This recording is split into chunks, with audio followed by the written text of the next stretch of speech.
Class 10 का chapter 5 arithmetic progression, उसका question जो एक्सरसाइज 5.1 का क्वेश्चन नंबर 4 है कि which of the following are APs. आपको नीचे कुछ दी हुई है सीक्वेंस कि क्या कौन सी उनमें से एपी है। जैसे मैंने इस वीडियो में 3 पार्ट सॉल्व करे हैं, एक तो फर्स्ट पार्ट है, उसके बाद बुक में ये 3rd पार्ट है, एक 5th पार्ट है। तो इनमें से कौन सी एपी है और if they form an AP, find the common difference D and write 3 more terms।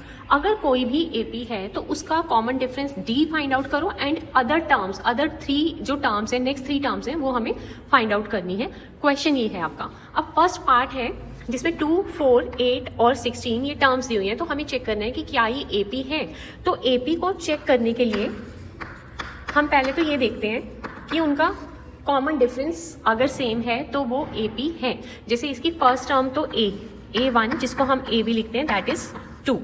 Second term 4 है, तो थर्ड टर्म इसमें 8 है एंड फोर्थ टर्म इसमें 16 है।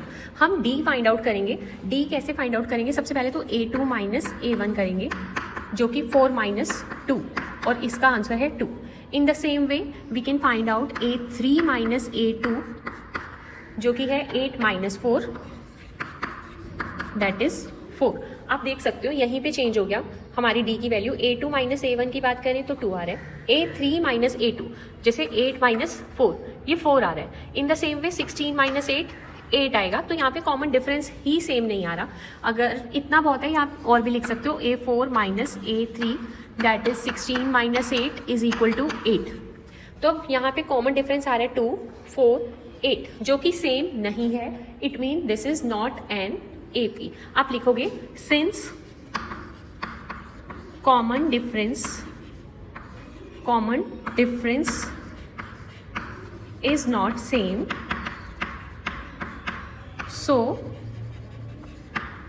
so this is not an AP। this is not an AP। अगर ये AP होती तो हम नेक्स्ट टर्म्स फाइंड आउट करते, बट अब भी ये AP ही नहीं है तो हमने यहीं पे इसको स्टॉप कर दिया। यहीं तक हमारा आंसर है। नेक्स्ट पार्ट जो हमारी NCERT की बुक्स में 3rd पार्ट है क्वेश्चन नंबर 4 का, इसमें हम देख सकते हैं जो फर्स्ट टर्म है A1 दैट इज -1.2 और हम इसको A भी बोलते हैं। A2 हमारे पास है -3.2। तो अगर और चलो A3 है हमारे पास -5.2 एंड A4 इज -7.2। तो अब बात करते हैं D की।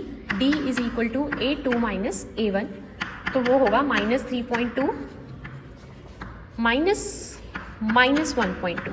इसको सॉल्व करके आएगा -3.2 minus plus 1.2 minus plus minus, तो ये इसमें से जब हम माइनस करेंगे यू विल गेट -2.0 और -2 भी हम लोग इसको बोल सकते हैं। एक बार फिर D फाइंड आउट करेंगे, लेकिन ये D होगा A3 माइनस A2। A3 की वैल्यू है -5.2, A2 की वैल्यू है -3.2, तो दिस इज -5.2 माइनस -3.2। तो -5.2 minus plus 3.2 minus plus minus, जब हमने इसको माइनस करा ये भी आया हमारे पास -2। तो हम देख सकते हैं कि जो D की वैल्यू है यहाँ पे सेम आ रही है। अब क्योंकि D सेम है so this is an AP।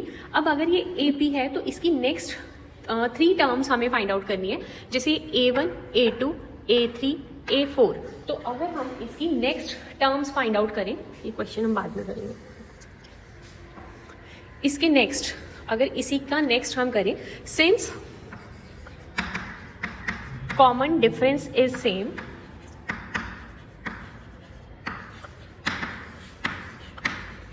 common difference is same, so this is an AP। अब AP की नेक्स्ट टर्म्स क्या होंगी? 4 टर्म तो हमें दी हुई है। We have to find out A5 जो कि है A प्लस, या आप जो A5 है A4 में आप D प्लस करते जाओ। प्रीवियस टर्म में आप लोग D प्लस करते जाओ। जैसे इसमें D प्लस करा, ये आया। इसमें D प्लस करोगे -5.2, -5.2 में D प्लस करा दिस, और इसमें D प्लस करा तो नेक्स्ट नंबर आएगा। अब ये हमारे पास 5th टर्म होगी, तो A4 की वैल्यू है -7.2, D की वैल्यू हमारे पास आ रही है -2। तो this is -2. Now -7.2 plus minus minus, इसको जब आप प्लस करोगे this is -9.2. In the same way A6 वो हो जाएगा A5 में आप D प्लस कर दो. A5 में D प्लस करा मीन -9.2 में हम प्लस करेंगे D की वैल्यू जो है -2.0. ये आएगा हमारे पास -11.2 क्योंकि प्लस माइनस माइनस हो जाएगा. फाइनली माइनस माइनस, या मैं इसको थोड़ा डिटेल में कर देती हूँ. This is 9.2 plus minus minus 2.0 और -11.2.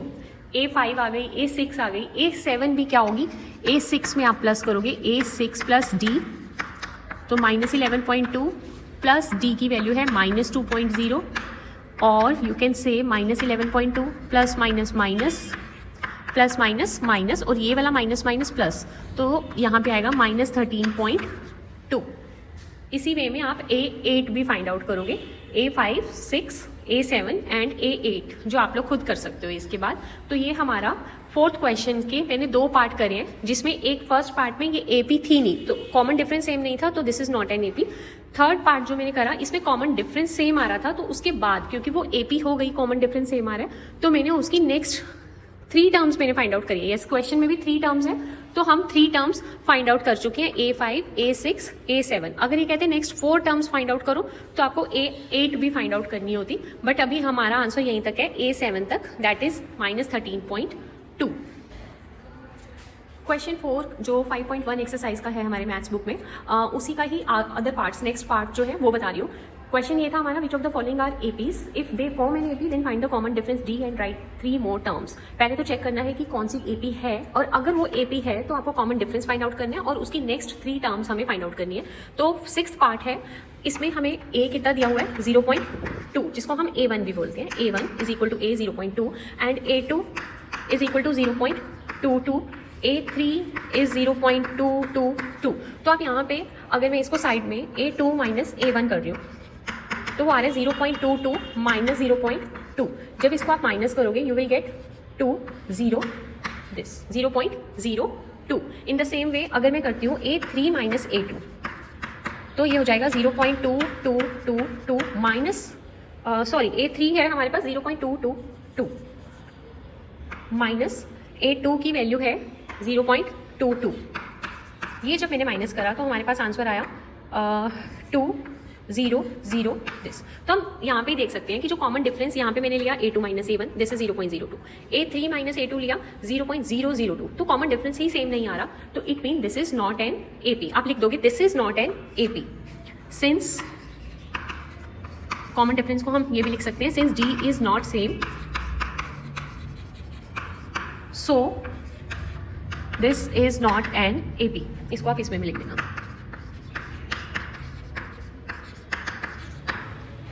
ठीक है. और इसी वे में अगर मैं एक बार ये 11th पार्ट बता रही हूँ, A square A power 3 A power 4, तो फर्स्ट टर्म A1 तो यहाँ पे A है, सेकंड टर्म A2 यहाँ पे A2 गिवन है, थर्ड टर्म A3 गिवन है. तो अगर मैं A2 माइनस A1 करती हूँ तो this is A square minus A है ना. इसमें से माइनस नहीं होगा, या आप लिख सकते हो A माइनस 1, A को अगर हम कॉमन लेते हैं.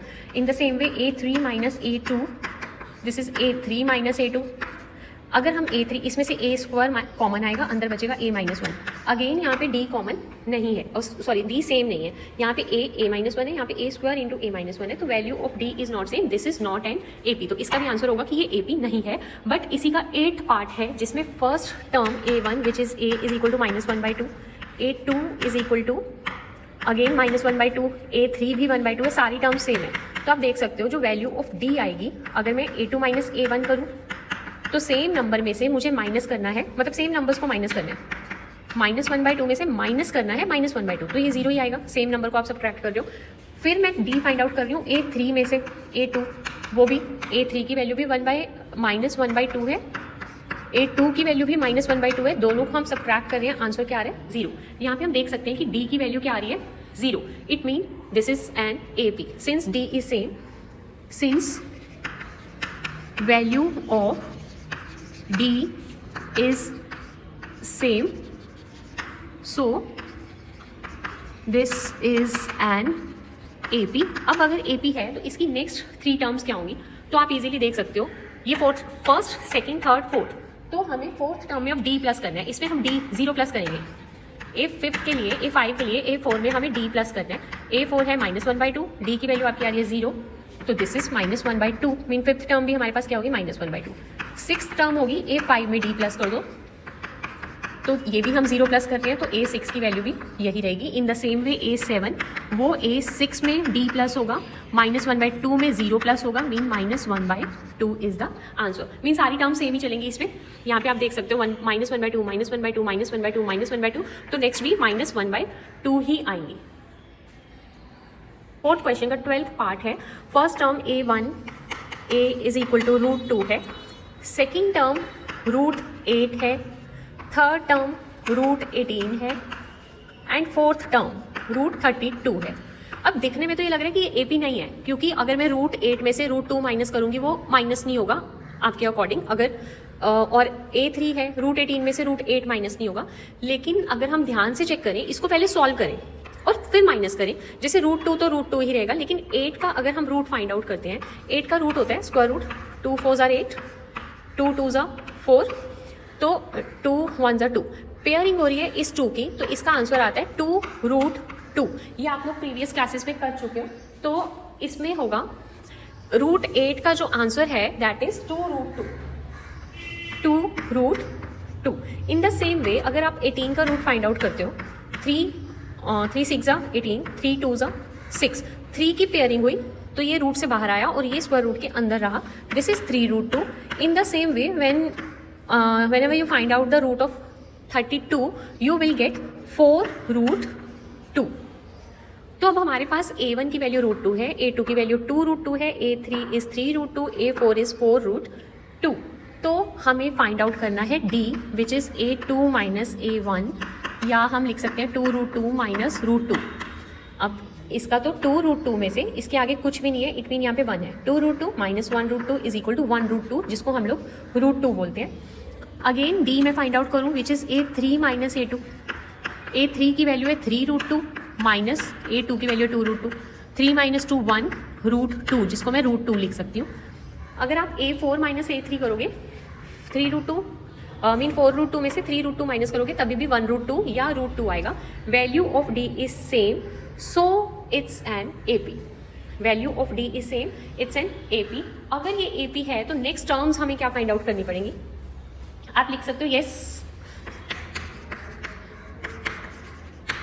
This is an AP। अब अगर ये AP है तो नेक्स्ट टर्म्स क्या होंगी, A5 mean A4 plus D। A4 की वैल्यू थी हमारे पास 4√2 और D की वैल्यू हम लोग फाइंड आउट कर चुके हैं 1√2, जिसको हम √2 बोलते हैं, मीन 5√2। A6 5√2 में मीन A5 में हमें D ऐड करना है, तो 5√2 plus √2 6√2। A7 is equal to A6 plus D, या 6√2 plus √2 7√2। This is our answer. ठीक है, अब नेक्स्ट 13 पार्ट है, ये भी स्क्वायर रूट की फॉर्म में है। इसमें ना ये स्क्वायर रूट पूरा सॉल्व नहीं होगा। जैसे A1 is equal to A is equal to √3 है, A2 इज इक्वल टू √6 है, लेकिन इसकी जब हम प्राइम फैक्टराइजेशन करेंगे 6 की, 2 3 6, कुछ भी पेयरिंग में नहीं है तो ये ऐसे ही रह जाएगा √6। A3 √9 का हमें पता है कि 3 होता है स्क्वायर रूट। √12 A4 की वैल्यू है √12, तो इसको हम लिख सकते हैं 2 6 12, 2 3 6, तो दिस इज 2√3। तो हम लोग ना इसमें D की वैल्यू √6 माइनस √3 यहाँ पे आ रही है, 3 की नेक्स्ट D की वैल्यू 3 माइनस √6 आ रही है, तो D की वैल्यू सेम नहीं आ रही है यहाँ पे। D की वैल्यू अगर मैं A2 minus A1 find out कर रही हूँ, √6 माइनस √3, ये हम सॉल्व नहीं कर पा रहे, ये एज इट इज रह जाएगा। नेक्स्ट लिख रही हूँ A3 माइनस A2, तो वो आ रहा है 3 माइनस √6, इसको भी हम सॉल्व नहीं कर पा रहे। Since value of D is not same, so it's not an AP। Since value of D is not same, तो ये AP नहीं है। आप लोग ये लिख सकते हो बस कि ये इस टाइप के कुछ क्वेश्चंस हैं, इसको आप लोग कर सकते हो। 14 पार्ट है इसी क्वेश्चन का, 1 स्क्वायर, 3 स्क्वायर, 5 स्क्वायर, 7 स्क्वायर। पहले तो आप इनका स्क्वायर सॉल्व करो। 1 का स्क्वायर होता है या A1 is equal to 1 square mean 1, A2 is equal to 3 square mean 9, A3 5 square mean 25 और A4 क्या है 7 स्क्वायर मीन 49। तो आप खुद चेक कर सकते हो क्या A2 माइनस A1 कितना आ रहा है, D A2 minus A1 is equal to 9 minus 1 8। Again D 25 में से आप 9 माइनस कर दो तो 16 आ रहा है। Again D 49 minus 25 mean A4 minus A3 हमारे पास आ रहा है 24 अगर आप माइनस करके देखोगे। अब देखना यहाँ पे D की वैल्यू सेम नहीं है, यहाँ पे 8 16 यहाँ पे 24, value of D is not same, so it's not an AP। इसको आप प्रॉपरली लिख लोगे, not an AP। And last part इस पे करा रही हूँ, ये है, इसको भी हम सॉल्व करेंगे पहले। A1 1 square which is 1, A2 5 square which is 25, A3 7 square mean 49, A4 73। अब हमें करना क्या है, D की वैल्यू फाइंड आउट करनी है जो कि होती है A2 minus A1 which is 25 minus 1 24। Again D A3 minus A2 49 minus 25 which is again 24। Again last जो हम कर रहे हैं A4 माइनस A3, तो 73 माइनस 49, 73 में से 49 गए, ये भी 24 होगा। तो यहाँ पे D की वैल्यू सेम आ रही है, it mean it's an AP। अगर AP है तो ये मैं आपको शॉर्ट में बता रही हूँ क्योंकि डिटेल में मैं पहले क्वेश्चन कर चुकी हूँ, इसको हम शॉर्ट में कर रहे हैं। अब हमारी क्योंकि ये AP है, यस AP है, ये AP है तो हमारी 4 टर्म्स दी हुई हैं, हमें फाइंड करनी है 5th टर्म। तो 5th टर्म में जो 4th टर्म है 73, उसमें मैं D की वैल्यू ऐड कर दूंगी तो ये आ जाएगा हमारे पास 97। इन the same way you can find out 6th term जिसमें 97 में मैं 24 ऐड करूंगी दिस, एंड A7 हो जाएगा 121 में 24 ऐड कर दो, दिस इज 145। तो कुछ इस टाइप के क्वेश्चंस होंगे सारे। जो क्वेश्चन 4 है उसके मोस्टली पार्ट सॉल्व कर दिए हैं मैंने, तो आपको इन पार्ट्स को देख लो अभी।